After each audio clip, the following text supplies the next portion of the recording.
Hi there, I'm Lena Anani, and you're listening to She Wrote a Book, where I interview amazing women from all over the world who also happen to be published authors. I created this show to educate, entertain, and inspire you to be the voice you want to hear in the world. Did you know this episode comes with a free gift? It's a webinar for aspiring authors who want to learn my insider secrets on writing and publishing books. You can access this free training instantly at SheWroteABook.com/bonus.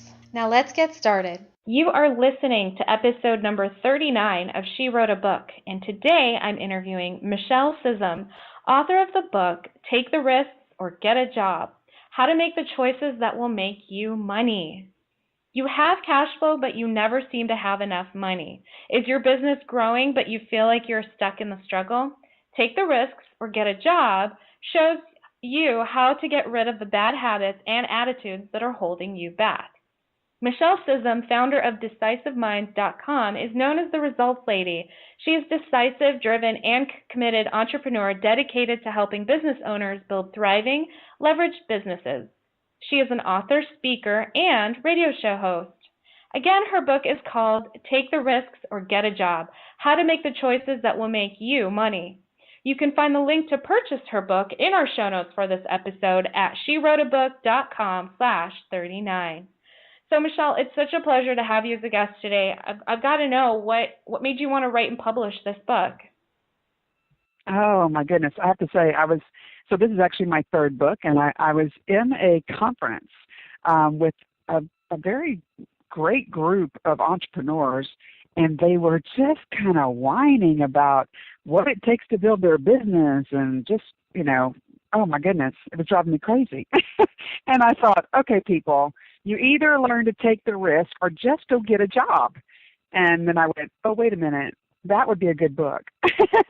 So that's where it came from. I am third generation entrepreneur, and I have lived my entire life in business and, in either family businesses or my own businesses, and really got really clear that choosing to be an entrepreneur is not the easy way or the easy route, but it is so rewarding if that's what you want. But if you're just in it, and not committed to it, and you find yourself complaining all the time, it really is okay to give up and go get the job. Just don't keep complaining about it. Either do what you're supposed to do or go get the job. So that's where it came from. I love it. I love that practical approach to this. It's great because, Yeah. I don't know how many times I've seen people, promise how easy it is to make millions of dollars in a year, or whatever. It always seems so exaggerated. Yeah. What do you have to say about that? Yeah, I think I want to choke those people. So, Yeah. I am not the get rich quick. That's not it. That it does not work like that. Not if you want to build a business that's sustainable. And I build businesses with the end goal in mind, whether that is to sell them or to transition them or whatever that is. I've sold two companies in my lifetime, two multi-million-dollar companies, and I'm clear that you don't wake up and start making big bucks right away. There are lots of things you have to do, especially in this day and age. At this point, I've been in business a very long time and seen lots of different shifts in the industry and in different industries.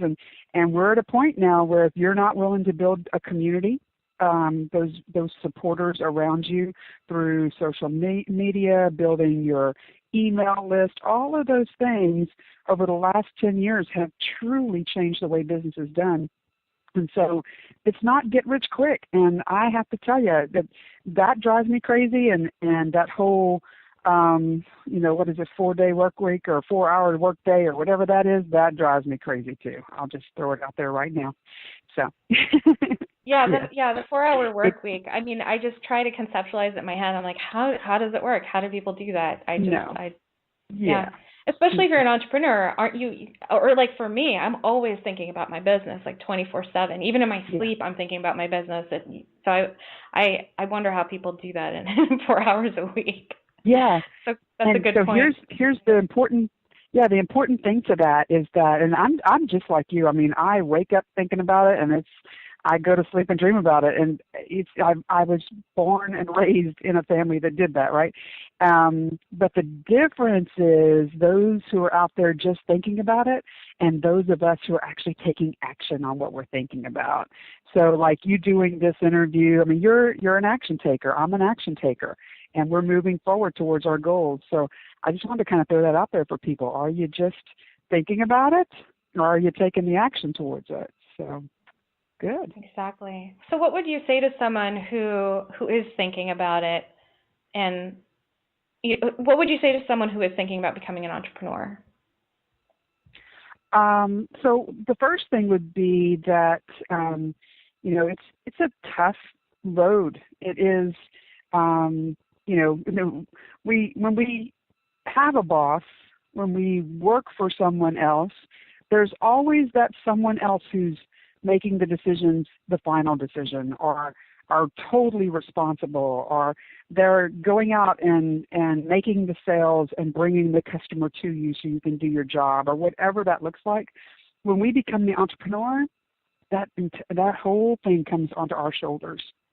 And so, number one, if you're up for that challenge, yay, do it. I love entrepreneurship, right? If you are like, you know what, maybe I don't want to be responsible for all that, then be clear that this isn't the life for you, because it is not the life for everyone. But man, for those who want to take it and are willing to do what it takes, the rewards are huge. So yeah, I think you got to get real with yourself and say, is this a life I want to choose? Definitely. Big risk, big reward. What would you say are some of the things that stand between someone, like where they're at now versus where they want to be?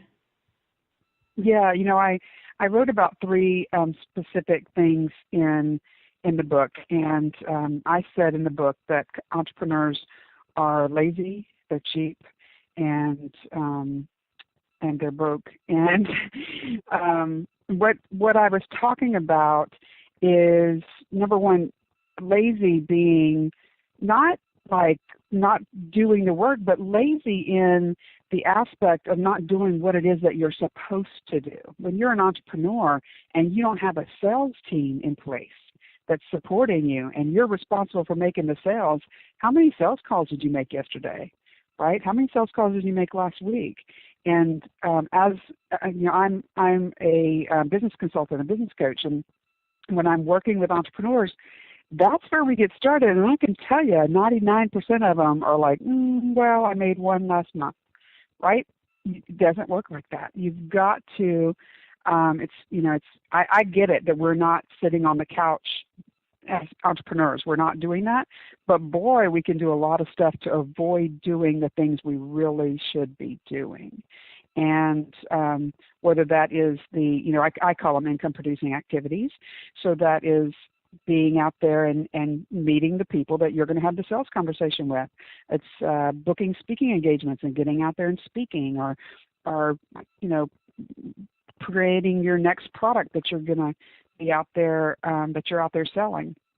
So, lazy in the fact that maybe we're not doing what we're supposed to be doing. When we look at cheap, right, because it's lazy, cheap, and afraid, I think I said broke, but when we look at cheap, it's that we're not pricing what we should be pricing. I see so many entrepreneurs that do not charge what they're worth, and that drives me crazy. And so a lot of times I hear people say, well, but I can't charge more than that because Susie's my competitor and she's been doing it for 20 years and that's how much she charges, or he's got a degree and I don't have the degree. And I don't believe in pricing based on what others are charging. I believe in value-based pricing. So what is the value that you're creating? What is the result that your client is going to get? And then you back into what is that worth for them? And you just have to learn how to have that conversation. And so I can tell you without a doubt the majority of people listening to this call are not charging what they're supposed to be charging, and they're not charging what they're worth. And that bothers me, right? So I don't want people to be cheap. I want them to get out there and charge what they're worth. And then afraid really comes around the whole conversation of the fears that stop us. And so it may be the fear of speaking. I know that stopped me for an entire year. The first year in this business, I didn't speak at all. I was going to build an online business, and I'm very introverted and very shy, and I didn't want to go out and meet people. I wasn't going to network. I wasn't going to do those things, right? Well, I also didn't make any money the first year. But then when I shifted in the second year and decided that even though I was afraid to speak and afraid to network and all of those things, I just decided I was going to do it anyway. And I did 6 figures in my business the second year. And so, we have to be very careful what we're letting stop us, whether it's that 10,000-pound phone that we're not picking up, or whether we're not showing up for the networking event where we might meet our next client. We have to be watching that. So lots of things. Wow, that was like a lot of awareness in just like a few minutes that you gave us. I appreciate that. I also love how when you earlier when you're you said, okay, so I talk about 3 things, and it's cheap, lazy, and afraid. And as soon as you said that, I thought, oh my God, that would be such a great book title, by the way. Cheap, lazy, and afraid, right? That's right. So consider that one for your next one. There you go. It does. I will tell you, it strikes a nerve when I say it in front of the room. People look at me like, "What did you just call me?" Yeah. Oh yeah. No, very, very, very good points. And I feel like it really does come down to those 3 things. I mean, that's perfect. Yeah. It was perfect. Mm-hmm. So Michele, what do you love most about being an author? I absolutely love the fact that people, being an author is an instant credibility tool. And that was, it never was really my big goal to be an author. I didn't set out thinking someday I'm going to be an author. It was, wow, this is something I can do. It's something that will, I tell people all the time, if you wanted to learn to skateboard, and there were 2 skateboarders standing in front of you, and one wrote a book and one didn't, which one would you hire? You're going to hire the one that wrote a book, right? And so for me, that's what the book has been for me. It really has been a marketing tool that has really taken me, I really didn't know what all it was going to provide for me, and it really has been great, the opportunities, the doors that have been opened because I'm an author. So, yeah, it's cool. Very cool. Thank you, Michele. Michele, so thank you so much for being our special guest today. We will have a link to your book in the show notes for this episode, and our listeners can find that at SheWroteABook.com/39 to learn more about our author and her awesome book. So, Michele, thanks again. It's been a pleasure. Oh, thank you. It was so much fun. Thank you for listening to She Wrote a Book. If you enjoyed this episode, then subscribe now so you can automatically get access to all new episodes, and feel free to share your inspired thoughts with us in the comments too. I'd love to hear from you. Are you ready to write your own book? Get started now with my quick and concise webinars so you can learn my insider secrets on writing and publishing your own book. Claim your free gift now at SheWroteABook.com/bonus. Until then, may you always feel good and make magic. Feel good, make magic now. Lena, Anani will show you how. Ignite that wisdom inside of you and show the world what you do to publish, write, and promote